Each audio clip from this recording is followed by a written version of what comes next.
Well, for as long as I can remember, I have always loved mathematics.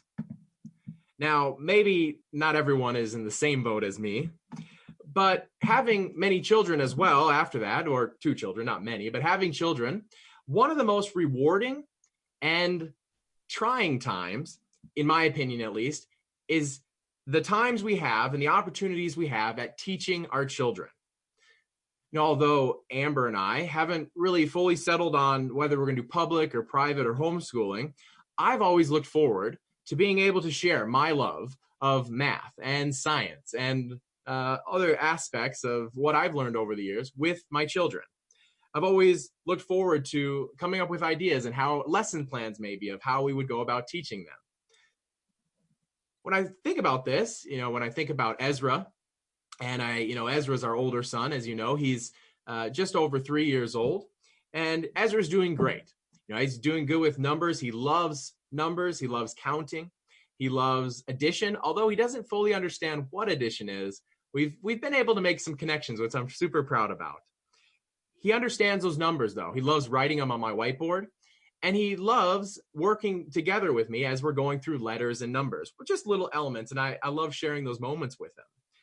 But as we're building these fundamental pillars of mathematics, starting with numbers, one of the pillars of mathematics is counting. Counting. You see, learning to count is pretty crucial in many aspects in life. Ezra loves counting, as I mentioned. Ezekiel, on the other hand, he hasn't shown much interest yet. Of course, he's just over a year old. That'll probably come later. Interestingly enough, though, counting has a unique application within God's Word. I've been thinking about God's holy days recently. I'm sure many of us have. We just came out of another holy day season. We just finished up the days of unleavened bread. But there's one holy day that has a unique aspect among the rest in its timing. A unique aspect in timing. When we think about the festivals of God, and we think about the different respected holy days within them, think about the holy convocations. First day and last day of unleavened bread happen on the 15th and the 21st of the first month, respectively. Trumpets and atonement are on the 1st and 10th day of the 7th month. Tabernacles and the 8th day, the last great day, happen on the 15th and the 22nd day of the 7th month. But when you think about Pentecost, what day does it land on? Well, like we know, Pentecost has a unique aspect. Pentecost, also known as the Feast of Weeks, we see Pentecost having this unique aspect in God's plan. A unique aspect that it doesn't land on a designated day of the calendar each year, but instead we arrive at it through counting. And so we are doing that today. Today is the 7th day of the count to Pentecost. Turn with me, if you would, over to Leviticus chapter 23.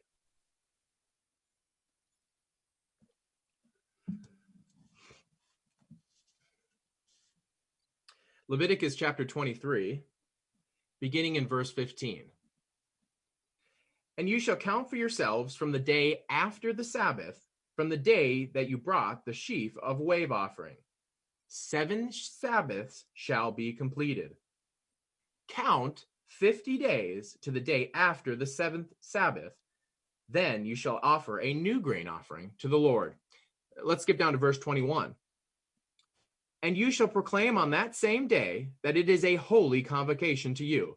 You shall do no customary work on it. It shall be a statute forever in all your dwellings throughout your generations. We see here, pictured in Leviticus 23, at a command, an instruction to count to this holy day. And so for today, I'd like to take a moment in this split sermon time to review the 3 main perspectives and arriving to the date of Pentecost. Now, there are multiple perspectives out there on how you arrive at Pentecost, how you count, but I'm going to focus more on the main 3 that exist in the world around us, the main 3. Now, and then we're going to spend a little bit more time at the end focusing on our current teaching and current understanding in the United Church of God. So let's start today by the first perspective. The first perspective on counting to Pentecost is counting to Pentecost landing on a fixed date of Sivan 6. Sivan 6. Now, this is where it lands on the 6th day of that same month every year. And this comes from the majority, comes from the Jewish population today. Now, they've been doing this for a while as well, but they, in the Jewish community, they keep Pentecost on a fixed day every year. Now, there's a little bit of disagreement amongst the group. Of course, you're going to have disagreement amongst any group of people, but there's a disagreement throughout history of whether or not the Jews, the Hebrews, the Israelites kept Pentecost on a fixed date, even in this little community. Of course, we would disagree that it's been done that way for a while, but even in the Jewish community, there's disagreement. In fact, if you look at many scholars, biblical scholars, and extra biblical reference books, you'll find that even in the first century AD, there were many disagreements, even amongst the Jewish community, on what day Passover is to be kept, on what day Pentecost was to be kept. There were many disagreements of those things. And so, but we do see that a fixed date keeping of Pentecost comes from a majority of the Jewish population today. In quick overview, how it's done is day 1 of the count happens the day after the Sabbath in the days of unleavened bread, and they interpret the Sabbath to mean the first day of unleavened bread as a high Sabbath, not the weekly Sabbath, but the high Sabbath. And so day 1 would be Nisan 16, right? So the first day of unleavened bread is the 15th of the first month. So day 1 to the count of the Pentecost for them would be the day after, Nisan 16. That would then land you day 50 in Sivan 6. That's kind of an overview, quick overview of how it's done. The primary reasons this is done today, because it's done in the Jewish community, but also in some other communities outside the Jewish lineage, Jewish people today. It's done outside as well. If you look at Leviticus chapter 23, we're going to spend a majority of our time here in Leviticus chapter 23. But in verse 15, the verse we just read, it says, "You shall count for yourselves from the day after the Sabbath." The main reasoning for what they interpret here for landing on the fixed date is they interpret the word Sabbath to mean high Sabbath or an annual Sabbath. An annual Sabbath. They don't consider this Sabbath to be the weekly Sabbath. And so because of this, they start on the first day of unleavened bread. They start to count the next day, as the scripture says. Some outside the Jewish community still take this route because they believe the Jews have authority in this matter. We don't have to turn there, but in Matthew chapter 23, there's a quote that's often attributed to this mindset, where Jesus Christ says that the Pharisees sit in Moses' seat. And so a lot of people partner those two notions together and say, well, if the Jews sit in that seat, we should listen to their reckoning of how to count to Pentecost. So some people outside the Jewish community do keep a fixed date of Pentecost as well. For many that observe God's holy days still today, that do keep God's holy days, many believe keeping the Pentecost on a fixed date of Sivan 6 is the correct perspective. Many believe that, following the interpretations and reckoning of the common Jewish system. All right, let's look at another perspective. I said we were going to cover the three main ones. The second one is a Monday Passover, or Pentecost, excuse me. I got Passover on the brain, of course. The second main perspective is a Monday Pentecost. This is where day 50 lands on a Monday. The counting of the Pentecost starts on the day after the Sunday during the days of unleavened bread. Day 1 would be the Monday after what we see here in verse 15 as the wave sheaf offering. So they would start day 1 on a Monday and naturally land on day 50 on a Monday as well. Some couple of terms you can keep in mind, or if you want to take notes on them. This sermon's primarily a doctrinal review sermon, going through things that we've probably learned and read about over the years. But the term for how this count is actually determined is called exclusive counting or exclusive reckoning, because you start on the Sunday during the day of unleavened bread, but you exclude that Sunday from the count, and you actually start day 1 as the next day. You exclude the starting day. And so that's why it's called the excluding or exclusive reckoning. For them, counting Pentecost would then have a weekly cycle of Monday through Sunday, and you would count 7 cycles of that, landing back on a Monday for Pentecost. The primary reasons for this, as we discussed a little bit ago, a little briefly, that if we look in Leviticus chapter 23 and verse 15, the primary reasons we see there is the English translation of from the day. One of the reasons is we look at the English translation of from the day, the people that keep this perspective, and they say, this is the natural understanding in the English. For example, if I were to ask you, meet me 7 days from today, what day would be day one? Well, naturally, day one would be tomorrow. That's the natural counting way in English. When I say, meet me 3 days from today, 7 days from today, that phrase, from today, you generally count with day one being tomorrow. I don't know anybody that counts the day that you're already spent, the day that's partially gone. But here we see that they look there and they see that English phrase from the day, and they assume the day one then would be tomorrow. And so they naturally exclude the day that you start the count on. Others that keep this form of counting like to do it because that's the way the majority time that we've done it in the Church of God history, at least in the modern era. You know, up until about the 70s, right? 70, was it 73 or 74?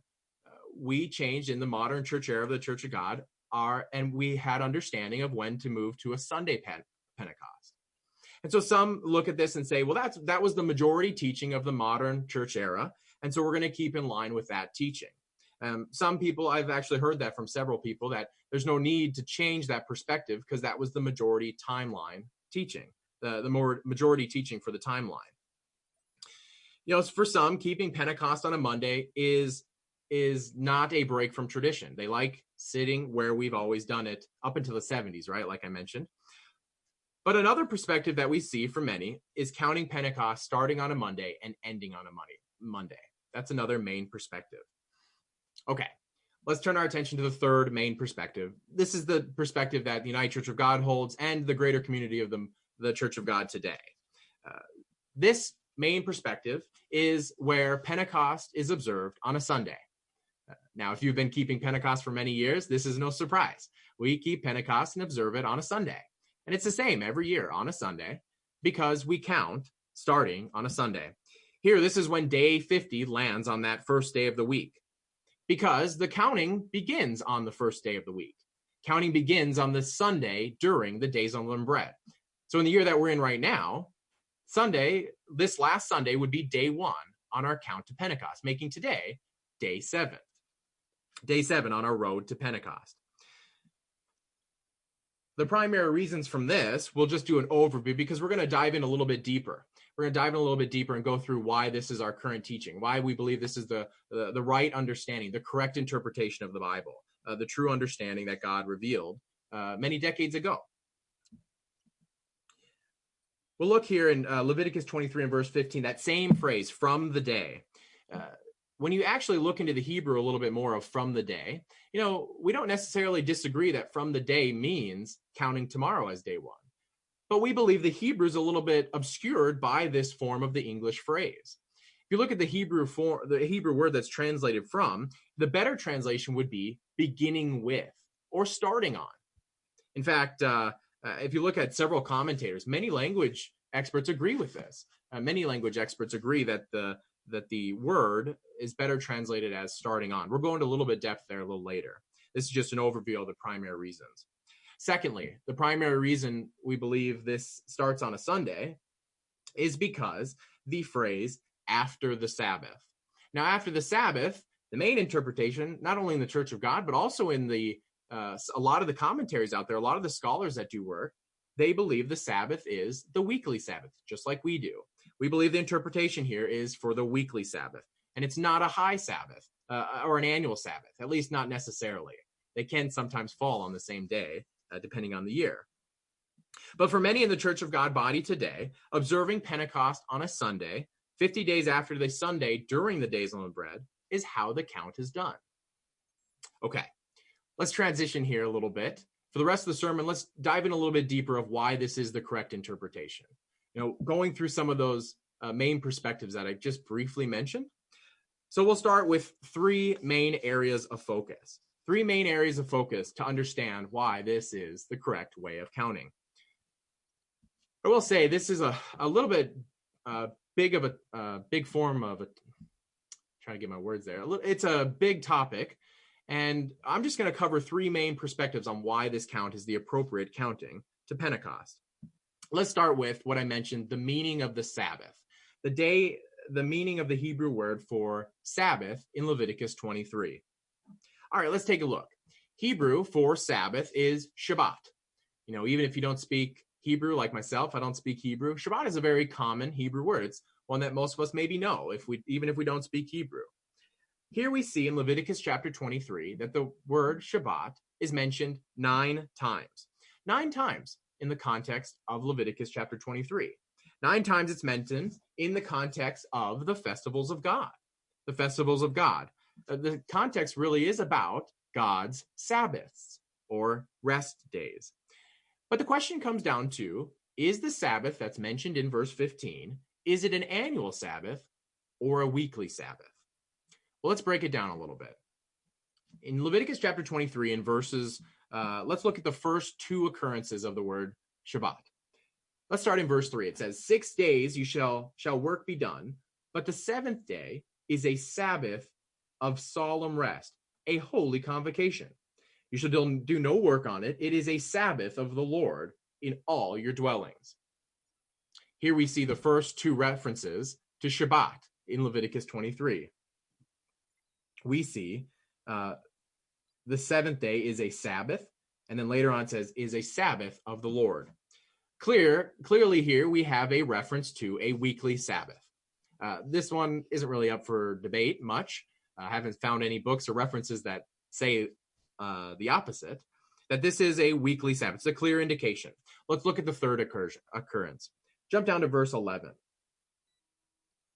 Verse 11, it says, he shall wave the sheaf before the Lord to be accepted on your behalf. On the day after the Sabbath, the priest shall wave it.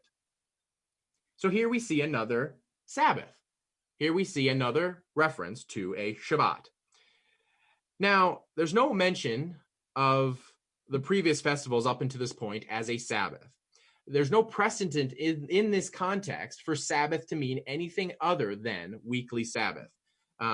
We know they are Sabbaths. We know that the holy days are Sabbaths. They are rest days. But it just doesn't really talk about that until verse 11. And so by looking at the context, we know that this one here could be pointing to a weekly Sabbath. Now, it's a little bit up for debate because it doesn't specifically say it. But the context there, as we're going, it doesn't change to a holy day quite yet. All right, let's take a look at the 4th, 5th, and 6th occurrence. We're going to actually come back to these ones. They're in verses 15 and 16 because they're the Sabbaths that we're discussing. Let's come back to those. Let's look at the 7th and 8th reference of Shabbat in Leviticus 23. The 7th and 8th occurrence happen in verse 32. 32 we see, it shall be to you a Sabbath of solemn rest, and you shall afflict your souls on the 9th day of the month at evening, and from evening to evening you shall celebrate the Sabbath. Now here we see a little bit of a change. The Sabbath then is pointing to a reference to atonement, an annual holy day. So here we see a little bit of a change, and so we have a little bit of a discussion. Now let's look at the last occurrence in verse 38. The last occurrence in 38, we see, besides the Sabbaths of the Lord, besides your gifts, besides your vows, and besides all your free will offerings, which you give to the Lord. Talking about sacrifices and drink offerings. But it says besides all the Sabbaths. So here we see possibly another weekly Sabbath reference, but also a combination maybe, all the Sabbaths of the Lord. But it is interesting, except for atonement, as we noticed in verse 32, except for atonement in verse 32, the rest are really either a combination or references to the weekly Sabbath, except for, of course, the discussion at hand in verse 15 and 16. We skipped over those, right? We said we'd come back to those. In verses 15 and 16, we get the term Shabbat for counting after the Sabbath. So being consistent with at least verse 3 and up, we don't have a holy day change yet in the context. Now, the argument may be a little weak for saying that, but the context, at least leading up to it, it doesn't change. It doesn't shift to a holy day. It stays with the weekly Sabbath context. And so it's interesting to be consistent, at least with the Hebrew, would be conclude that the verse here then is a weekly Sabbath. But let's look a little bit further in the Hebrew. Let's look a little bit deeper. The Hebrew actually is the same Hebrew structure in all the terms. In verse 11, it says the day after the Sabbath. Verse 15, it says the day after the Sabbath. Verse 16 has the addition of the word seven involved there. We see seventh Sabbath, but they all have the same Hebrew structure. It all has the same Hebrew structure, and it all has the same Hebrew usage. So to be inconsistent, it would mean that it would point to a weekly Sabbath. Let's parallel this actually with Deuteronomy chapter 16 as we look into this a little deeper. We look at Deuteronomy chapter 16.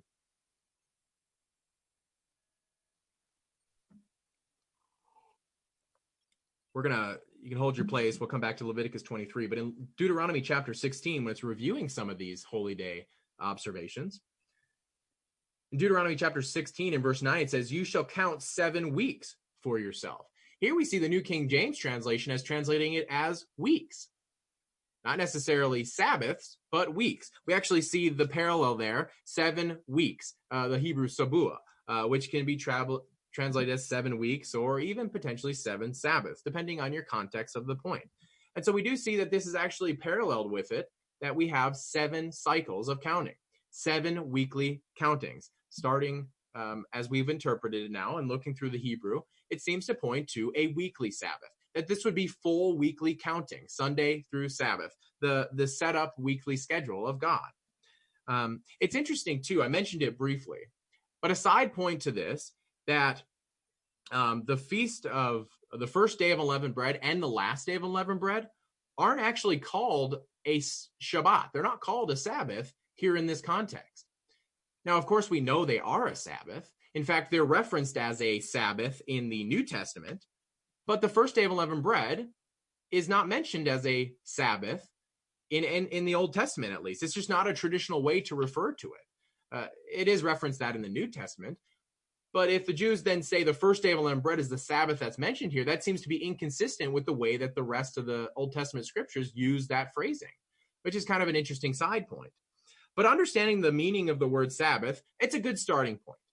But maybe it's not the strongest argument. But it does start to build a little bit of our understanding. Understanding that the word Sabbath means the weekly Sabbath is a good starting point on how we begin our counting. Let's look at the second main perspective.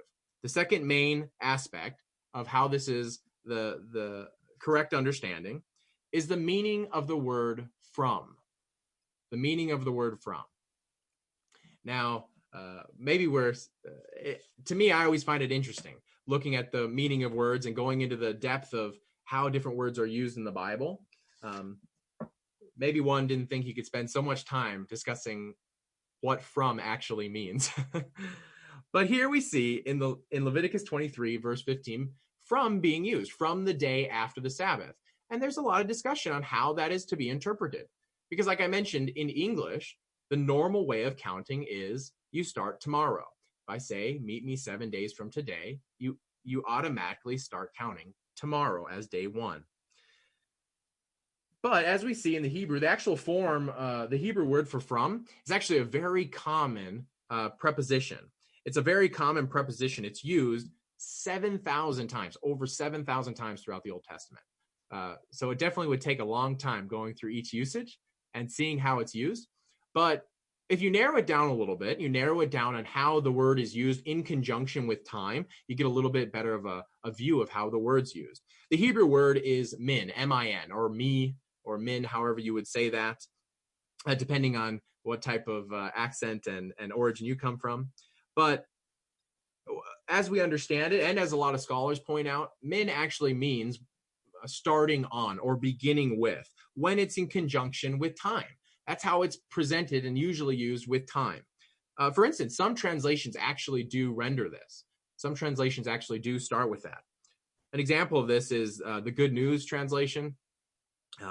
It says, count 7 full weeks on which you bring. And it says, count 7 full weeks starting on which you bring.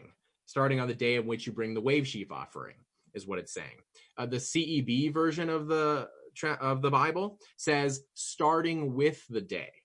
So they do translate that phrasing when it's in conjunction with time as beginning on or starting with that day, that wave sheaf offering day.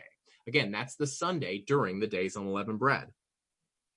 As I mentioned, this Hebrew word, it's a preposition very commonly used, but when it's used in conjunction with time, the majority usage is with inclusive reckoning, where you start on the day you're referring to. In fact, in verse 16, we see a very similar example to this. Now, the Hebrew in verse 16 is a little bit different. It has a little bit different form of the word min. But in 16, it says, count 50 days to the day after the seventh Sabbath. What we see there is the word to the day. Now, to is a little bit different form of the word min. It's more of the end cap of a reference in time instead of a beginning. But what to point out is it is an inclusive reckoning. It talks about to the end, staying on that same day. It's inclusive. And so we see even in the example of verse 16, that same form of the Hebrew word, it's got a little bit differently since it is an ending, like I mentioned. It's about staying on that one day, including that day. Understanding the Sabbaths mentioned in this section they are the weekly Sabbaths, and that the word min is better translated as starting on, we see a little bit of the argument building of how we count to Pentecost being the correct interpretation. Let's look at one last main focus. The main focus is actually on the end of the count. On the end of the count is where I want to draw our attention to. Look at verse 16 of Leviticus chapter 23. Count 50 days to the day after the seventh Sabbath. Then you shall offer a new grain offering to the Lord. Here we see that you are to count 50 days until the end of a seventh Sabbath. Now, like I mentioned before, that Sabbath is the same Hebrew word. Now, of course, sometimes Shabbat can mean sevens, seventh sevens, so cycles of seven, if that's not already confusing enough. But here we see there's no real reason to just change the meaning of the day in the same context. Here we see that God is instructing the Israelites to keep counting 50 days, ending on the day after a weekly Sabbath. You start on the first day of the week, and you end then on a first day of the week.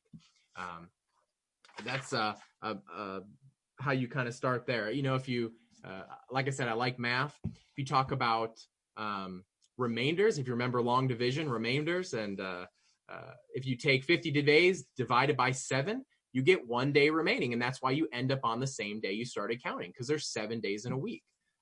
Maybe a little nerdy aspect to the counting, but it's important to note that you would end on the same day that you count on, at least if you start with day 1. Brethren, counting 50 days between days of unleavened bread and Pentecost actually is rich in meaning. You know, I plan, depending on the timing and how it all works out, I plan to go through this subject again in my next message. Instead of focusing on the doctrinal review aspect of how to count, I want to look through some lessons and some observations that we can actually see, some connections between why we count 50 days. Why is it counting instead of on a fixed date? So depending on how that all works out in the timing and the planning, we're living in some times that you can't always rely on your own plans, but that may be my plan for the next message. But understanding the count to Pentecost, it doesn't have to be too confusing. It doesn't have to be too complicated. But, as men throughout history, we often tend to overcomplicate things. We tend to debate and cause a little bit of confusion over the years. I felt it was just a little bit of time. We're in the middle of the count now. We're day 7 in to go through and remind us all how we count to Pentecost. Brethren, we keep the Pentecost on the first day of the week, counting 50 days, beginning with the day the wave sheaf offering would have been given, beginning with the Sunday during the days of unleavened bread. So like I mentioned, that was this last Sunday. And so today is day 7. And so until next time, let's remember this wonderful time of counting. And I'll see you on the next 7th